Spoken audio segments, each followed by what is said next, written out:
جن میں اللہ نے کلیئر کٹ یہ باتیں بیان فرمائی ہے کہ سجدہ ہو، رکوع ہو، عبادت کا کوئی طریقہ ہو سوائے اللہ کے کسی کے آگے کرنا جائز نہیں ہے، اس کی طرف توجہ دینے کے لیے تیار نہیں ہے۔ اور دیکھو ہم نماز پڑھتے ہیں، نماز کے اندر ہم التحیات پڑھتے ہیں، التحیات کے اندر کیا کہہ رہے ہوتے ہیں؟ التحیات للہ، التحیات للہ والصلوات والطیبات، التحیات کے اندر تمام قولی باتیں، والصلاۃ کے اندر تمام بدنی عبادتیں، بدنی عبادتوں میں قیام ہے، بدنی عبادتوں میں رکوع ہے، بدنی عبادت میں سجدہ ہے، یعنی بدنی عبادت میں پوری نماز کا طریقہ ہے، یہ بدنی عبادت ہے۔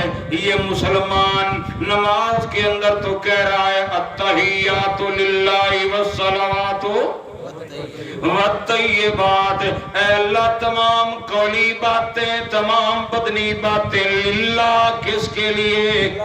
اللہ تعالیٰ کے لیے۔ جب اللہ کے لیے تمام قولی بدنی باتیں ہیں تو اللہ کے علاوہ کسی کے لیے یہ جائز نہیں ہے۔ یہاں تو کہہ دیا، لیکن پتہ نہیں ہے بیچارے کو التحیات پڑھ رہا ہے، پتہ نہیں ہے میں اللہ تعالیٰ سے کیا وعدہ کر رہا ہوں۔ اس بیچارے کو اگر پتہ ہوتا، نماز کے ترجمے کا اگر اس کو پتہ ہوتا، نماز کا آغاز ہو رہا ہے اللہ اکبر سے، بڑائی کس کی؟ اللہ کی، ثنا پڑھ رہا ہے، تعریف و ثنا و حمد کس کی؟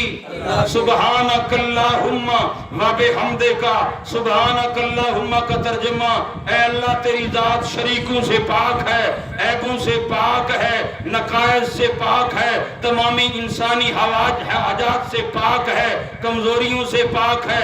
سبحانک اللہم و بحمدک، ساری تعریفیں، سارے شکرانے تیرے لیے۔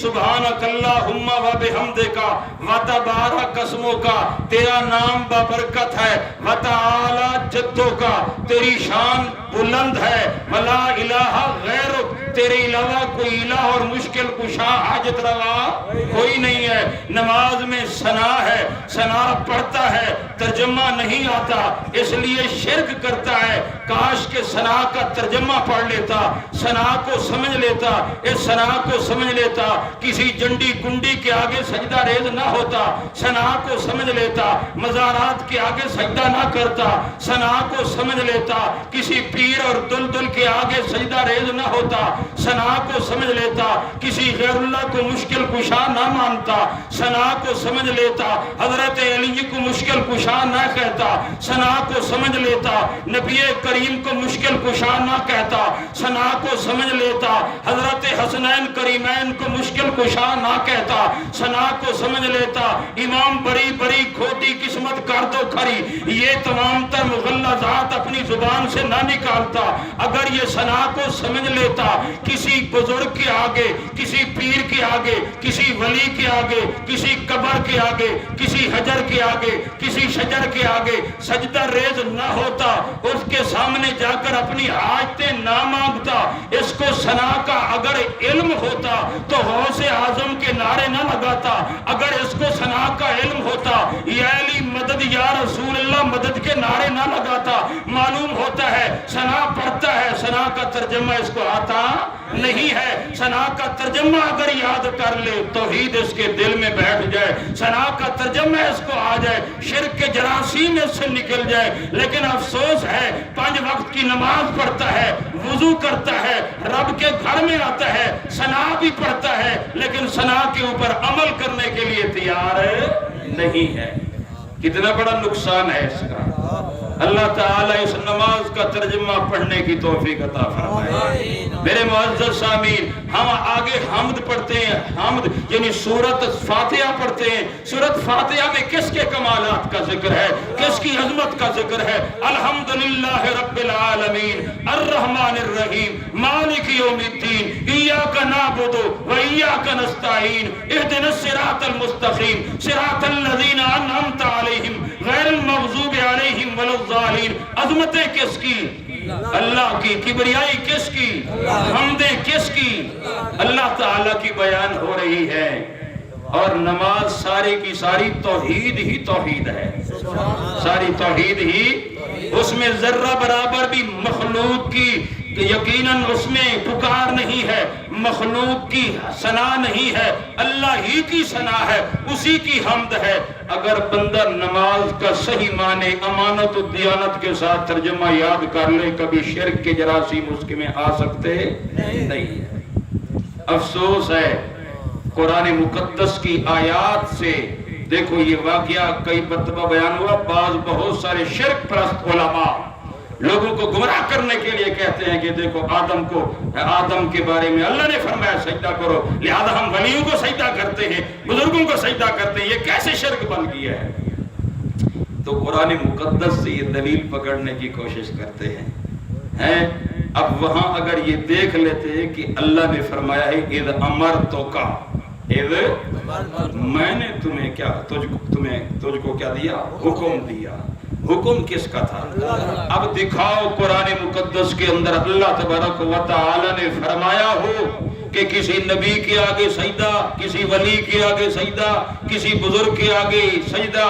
میرے معزز سامعین، عبادت کا سجدہ تو بالکل شرک ہے کہ اگر نیت عبادت کی کر رہے ہو کہ فلانے کی عبادت کے لیے میں رکوع کر رہا ہوں، سجدہ کر رہا ہوں، تو یہ سراسر کیا ہے؟ شرک۔ اگر تعظیم کے لیے جھک گیا ہے، نبی کریم صلی اللہ علیہ وسلم نے کبھی بھی کسی صورت کے اندر، حتیٰ کہ حدیث میں آیا ہے میرے پیارے پیغمبر صلی اللہ علیہ وسلم نے خود فرمایا کہ جب میں مجلس کے اندر آؤں تمہیں اٹھنے کی اجازت بھی نہیں ہے۔ حالانکہ تعظیم کے لیے اصحاب رسول اٹھ کھڑے ہوتے تھے، رسول اللہ نے اس سے بھی کیا کر دیا؟ منع کر دیا۔ ایک مرتبہ میرے پیارے پیغمبر صلی اللہ علیہ وسلم بازار میں سودا سلف لینے کے لیے گئے۔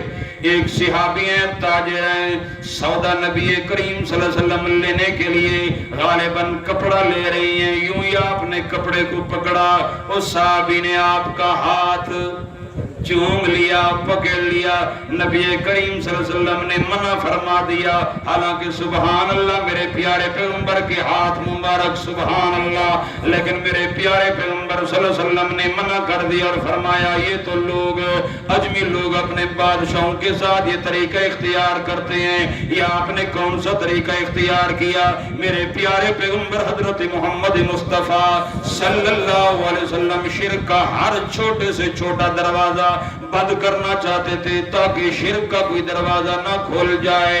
اس لیے میرے معزز سامعین، حضرت عمر رضی اللہ تعالیٰ عنہ نے وہ شجرہ، کون سا درخت جس کے نیچے نبی کریم صلی اللہ علیہ وسلم نے بیعت لی تھی اصحاب رسول سے، بیعت رضوان، صلح حدیبیہ کے اس مقام پر بیعت رضوان جس کو کہا جاتا ہے، حضرت عمر نے جب دیکھا قوم لوگوں کی توجہ اس درخت کی طرف ہو رہی ہے، حضرت عمر نے اس درخت کو کٹوا دیا تاکہ کئی لوگ اس کی پوجا پاٹ نہ شروع۔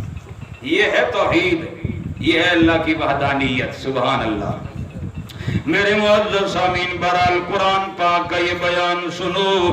پھر ابلیس نے اللہ تعالیٰ کو نعوذ باللہ کیا کہنے لگا؟ قال ارأیتک ھذا الذی کرمت علی، اے اللہ تو دیکھتا تو صحیح جس کو تو نے فضیلت دی ہے میرے اوپر، یہ کوئی فضیلت کے لائق نہیں ہے۔ لئن اخرتنی الی یوم القیامہ، اے اللہ اگر تو نے مجھے قیامت تک مہلت دی